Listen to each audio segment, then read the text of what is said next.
Sebastian അച്ഛന് വീട് പണി ആരംഭിക്കുവാൻ ദൈവം കഴിഞ്ഞ ഒരാഴ്ചയായിട്ട് കഴിഞ്ഞു. അതിൻ്റെ ശിലാസ്ഥാപനം നടത്തി അതിന് ശേഷമായിട്ടുള്ള ഇതിൻ്റെ ബേസ്മെൻറ്റ്, അതുപോലെ ഇതിൻ്റെ ബെഞ്ച്, ഇങ്ങനെയുള്ള വർക്കുകളൊക്കെ ചെയ്തു. ഇന്ന് മുതൽ കട്ടിള വെച്ച് ഇതിൻ്റെ ചുമരിൻ്റെ പണി ആരംഭിക്കുകയാണ്. അതുകൊണ്ട് ദൈവസന്നിധിയിൽ നമുക്കൊരു നിമിഷം പ്രാർത്ഥിച്ച് ഇതിൻ്റെ കട്ടിള വെച്ച് തുടർന്ന് പ്രിയപ്പെട്ടവർ ഇതിൻ്റെ കല്ലുകളൊക്കെ പറക്കി അടുക്കി അതിൻ്റെ പണികൾ തുടങ്ങുന്നതായിരിക്കും. ആയതിനാൽ ഒരു വേദഭാഗം വായിക്കുകയാണ്. ഞാൻ എൻ്റെ കണ്ണ് പർവ്വതങ്ങളിലേക്ക് ഉയർത്തുന്ന എനിക്ക് സഹായം എവിടെ നിന്ന് വരും? എൻ്റെ സഹായം ആകാശത്തെയും ഭൂമി ഉണ്ടാക്കിയ യഹോവയെങ്കിൽ നിന്ന് വരുന്നു. നിൻ്റെ കാൽ വഴുതുവാൻ അവൻ സമ്മതിക്കുകയില്ല, നിന്നെ കാക്കുന്നവൻ മയങ്ങുകയില്ല. ഇസ്രായേലിൻ്റെ പരിപാലകൻ മയങ്ങുകയില്ല, ഉറങ്ങുകയില്ല.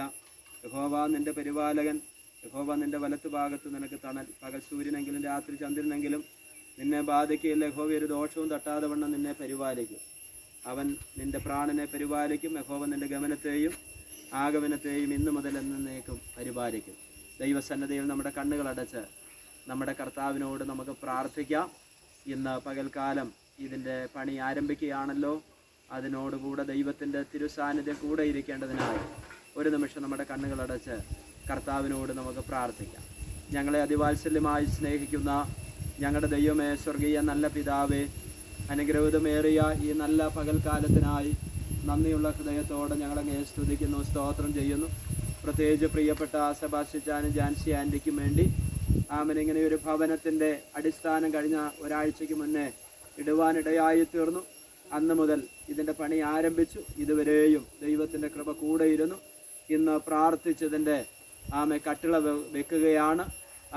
ദൈവത്തിൻ്റെ തിരുസാന്നിധ്യം ഇവിടുന്ന് കൂടെ ഇരിക്കുമാറാകണമെന്ന് ഞങ്ങളങ്ങയോട് പ്രാർത്ഥിക്കുകയാണ്. കർത്താവെ, തുടർന്നുള്ള എല്ലാ വർക്കുകളും ദൈവത്തിൻ്റെ തിരുസാന്നിധ്യം കൂടെ ഇരുന്ന് സഹായിക്കുമാറാകണമെന്ന് ഞങ്ങളങ്ങയോട് പ്രാർത്ഥിക്കുകയാണ്.